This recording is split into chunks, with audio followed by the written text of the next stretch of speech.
So hey guys, welcome back to the channel. Hope you all are doing absolutely fine. So guys, आज की video में मैं आपको बताने वाली हूँ कि म्यूचुअल फंड क्या होता है, वो कितने टाइप का होता है और उसमें कैसे इन्वेस्ट करना चाहिए। पर उससे पहले गाइस, अगर आप लोग मेरे चैनल पर नए हैं तो जल्द से मेरे चैनल को सब्सक्राइब कर लीजिए और वहीं इस वीडियो को लाइक करना मत भूलिएगा, क्योंकि मैं इसी तरह अपने चैनल पे फाइनेंस से रिलेटेड वीडियोस अपलोड करती रहती हूँ। तो चलिए आज की वीडियो को शुरू करते हैं। गाइस, जब भी आप लोग अपने पैसों को इन्वेस्ट करने के बारे में सोचते हैं, इक्विटी या स्टॉक्स मेजर कंपोनेंट होना चाहिए इन्वेस्टमेंट स्ट्रैटेजी का। स्टॉक्स में भी आप लोग दो तरीके से इन्वेस्ट कर सकते हैं, एक तो है डायरेक्ट इन्वेस्टमेंट और वहीं दूसरा है म्यूचुअल फंड। सबसे पहले अगर बात करें म्यूचुअल फंड क्या होता है, तो जैसा कि मैंने आप लोगों को पहले ही कहा कि इन्वेस्टमेंट स्ट्रैटेजी में आप लोग डायरेक्टली स्टॉक्स को खरीद सकते हैं। और मार्केट में बहुत सारे लोग ऐसे भी हैं जो स्टॉक मार्केट के बारे में बहुत कुछ जानते हैं, हमसे तो काफी ज्यादा जानते हैं, और वो लोग हमारे बिहाफ पर एक फंड चलाते हैं जिस फंड का एक पर्टिकुलर साइज होता है। कैन बी 100 या 1000 crore depending on the size of mutual fund. और हमारे जैसे रिटेल इन्वेस्टर्स उस फंड के यूनिट्स को खरीदते हैं। वो एक्सपर्ट्स हमारे पैसों को हमारे ही बिहाफ पर इन्वेस्ट करते हैं। एक्सपर्ट्स की इन्वेस्टमेंट स्टॉक में, फिक्स डिपॉजिट में या फिर गोल्ड में किसी भी जगह हो सकती है। एंड एट दी एंड उनके स्पेशलाइज्ड नॉलेज की वजह से हम घर बैठे प्रॉफिट कमाते हैं। और यही एक वो बड़ा रीजन है जिसकी वजह से म्यूचुअल फंड को बेस्ट इन्वेस्टमेंट प्लान कहते हैं। अब अगर देखा जाए तो म्यूचुअल फंड 3 तरीके के होते हैं। सबसे पहला है equity mutual fund. Equity mutual funds में इन्वेस्टर्स आपके पैसों को इक्विटी में यानी कि स्टॉक्स में इन्वेस्ट करते हैं। एंड बिलीव में ये काफी अच्छा ऑप्शन है अगर आप लोग अपने पैसों को कंपनीज में इन्वेस्ट करना चाहते हैं, क्योंकि पर्सनली अगर आप लोग खुद उन पैसों को इन्वेस्ट करने चलेंगे तो इसके लिए आप लोगों को काफी रिसर्च वर्क करना पड़ेगा। सबसे पहले तो आप लोगों को कंपनी डिसाइड करनी पड़ेगी कि कौन सी कंपनी में पैसे लगाना ठीक होगा, बिकॉज आप लोग रैंडमली किसी भी कंपनी में अपने पैसों को इन्वेस्ट नहीं कर सकते हैं। एंड वहीं अगर बात करें इक्विटी म्यूचुअल फंड की, तो इसमें सबसे ज्यादा फायदा तो आपको यही होगा, आप लोगों को रिसर्च वर्क नहीं करना पड़ेगा। आप लोगों को ये नहीं देखना पड़ेगा कि कौन सी कंपनी ट्रस्टेबल है या कौन सी कंपनी आप लोगों को फ्यूचर में प्रॉफिट देगी, क्योंकि ये सभी काम आप लोगों के लिए वो एक्सपर्ट्स करने वाले हैं। और ये एक्सपर्ट्स ही डिसाइड करने वाले हैं कि आप लोगों के पैसों को वो लार्ज कंपनी में, मिडिल कंपनी में या फिर स्मॉल कंपनी में, इन कंपनीज में इन्वेस्ट करेंगे।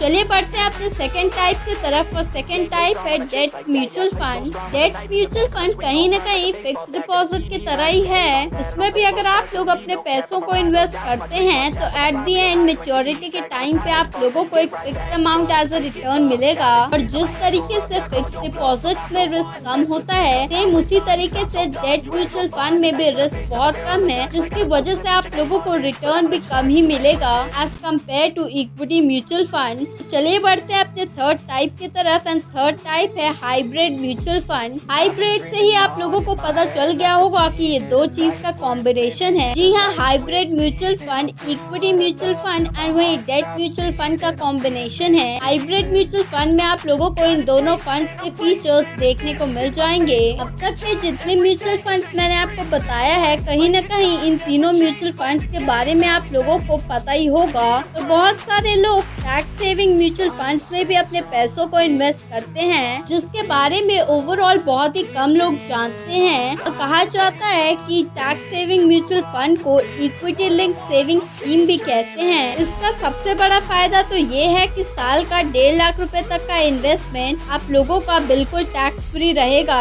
इतना ही नहीं, इक्विटी लिंक सेविंग स्कीम का भी एक फिक्स टाइम पीरियड होता है, जिसे कि लॉक इन पीरियड भी कहते हैं, और ये मिनिमम 3 साल का होता है। यानी कि 3 साल से पहले आप लोग उन इन्वेस्ट किए गए पैसों को नहीं निकाल सकते हैं। अभी तक आप लोगों ने सिर्फ और सिर्फ शेयर प्राइस के बारे में ही सुना होगा, पर मैं आप लोगों को बता दूं कि म्यूचुअल फंड्स के पर यूनिट का भी प्राइस होता है, जिसे कि नेट एसेट वैल्यू कहते हैं। फॉर एग्जाम्पल, अगर नेट एसेट वैल्यू 10 रुपीज है और आप लोगों ने 100 रुपीज इन्वेस्ट किए हैं उस म्यूचुअल फंड में, तो आपके पास 10 यूनिट होंगे उस म्यूचुअल फंड के। सो गाइस, अभी तक के वीडियो में मैंने आप लोगों को बता दिया कि आखिरकार म्यूचुअल फंड होता क्या है, ये कितने टाइप का होता है, एंड वही नेट एसेट वैल्यू भी क्या होता है। चलिए अब मैं आपको बता देती हूँ कि finally mutual fund and tax implication का क्या रिलेशन है। तो गाइस, अगर आप लोग अपने खरीदे हुए म्यूचुअल फंड्स को बेचना चाहते हैं तो जो भी प्रॉफिट होगा आप लोगों को उन सेल्स पर, तो उस पर आप लोगों को टैक्स देना होगा।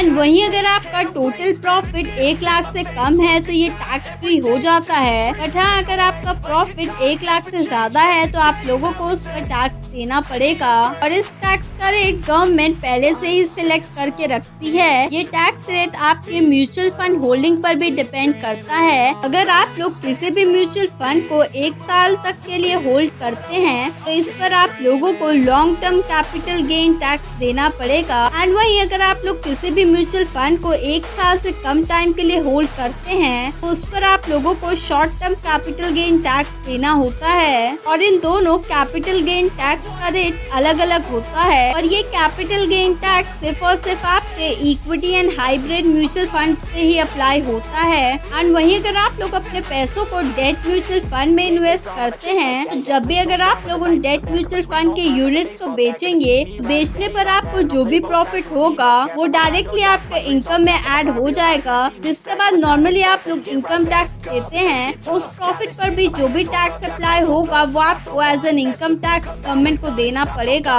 तो गाइस, चलिए फाइनली अब मैं आप लोगों को बता देती हूँ कि कैसे आप लोग इतने सारे म्यूचुअल फंड्स में से सबसे अच्छा म्यूचुअल फंड सिलेक्ट कर सकते हैं। एक अच्छे म्यूचुअल फंड को सिलेक्ट करने के लिए आप लोगों को 4-5 कंडीशंस को ध्यान में रखना होगा। सबसे पहला कंडीशन है कि जब भी आप लोग किसी भी म्यूचुअल फंड को सिलेक्ट करेंगे तो सबसे पहले आपको देखना होगा कि ये म्यूचुअल फंड किस कंपनी का है, यानी कि आप लोगों को कंपनी को देखना होगा कि आप लोग किस कंपनी के म्यूचुअल फंड को सिलेक्ट करने वाले हैं। दूसरी कंडीशन है कि जिस भी म्यूचुअल फंड को आप सिलेक्ट करेंगे उस कंपनी का आपको हिस्टोरिकल परफॉर्मेंस को चेक करना है, जिससे कि आप लोगों को कंपनी के बारे में एक रफली आइडिया मिल जाएगा यहाँ कंपनी पिछले कुछ सालों से किस तरीके से परफॉर्म कर रही थी। थर्ड कंडीशन है कि आपको उस कंपनी के नेट एसेट वैल्यू को देखना होगा। नेट एसेट वैल्यू के बारे में तो मैंने आप लोगों को पहले ही इस वीडियो में समझा दिया है कि वो क्या होता है। नेट एसेट वैल्यू के बारे में आप लोगों को इसलिए जानना होगा क्योंकि नेट एसेट वैल्यू के बारे में अगर आप लोग जानते हैं तो इससे आपको ये पता चलेगा कि कौन सी कंपनी के म्यूचुअल फंड्स को अगर आप लोग खरीदते हैं तो आपको कितने म्यूचुअल फंड्स के यूनिट मिलते हैं। तो ये जानना आपके लिए काफी ज्यादा इम्पोर्टेंट है। फोर्थ कंडीशन है एक्सपेंस रेशो। एक बार जैसे ही आप लोग सोच लेते हैं कि आपको इस कंपनी के म्यूचुअल फंड में अपने पैसों को इन्वेस्ट करना है, उसके बाद आपको उसके एक्सपेंस रेशो को भी देखना होगा। बाई चांस अगर आप उस कंपनी के म्यूचुअल फंड में अपने पैसों को इन्वेस्ट करते हैं तो आपको उसे मैनेज करने के लिए कितने पैसे देने होंगे।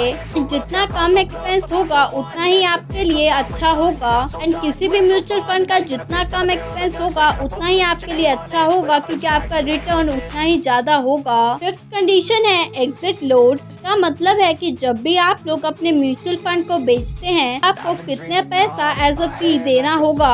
नॉर्मली लोग उसी म्यूचुअल फंड को सिलेक्ट करते हैं जिसका एग्जिट लोड कम होता है। तो गाइस, यही थी आज की वीडियो जिसमें कि मैंने आप लोगों को बताया कि आखिरकार म्यूचुअल फंड क्या होता है, इसमें आपको कैसे इन्वेस्ट करना चाहिए, वही कितने कितने टाइप के म्यूचुअल फंड्स होते हैं, एंड वही बाई चांस अगर आप लोग कभी भी म्यूचुअल फंड में इन्वेस्ट करते हैं आप लोगों को कितना टैक्स देना होगा, कब टैक्स देना होगा, कैसे कैसे टैक्स आपके म्यूचुअल फंड पे अप्लाई होते हैं। बाकी अगर आप लोगों को म्यूचुअल फंड से रिलेटेड कोई भी डाउट है तो आप लोग कमेंट सेक्शन में पूछ सकते हैं। और इतना ही नहीं, आप लोग मुझे इंस्टाग्राम पे DM भी कर सकते हैं। मेरी इंस्टाग्राम ID आप लोगों को स्क्रीन पे तो देखने को मिल ही रही होगी।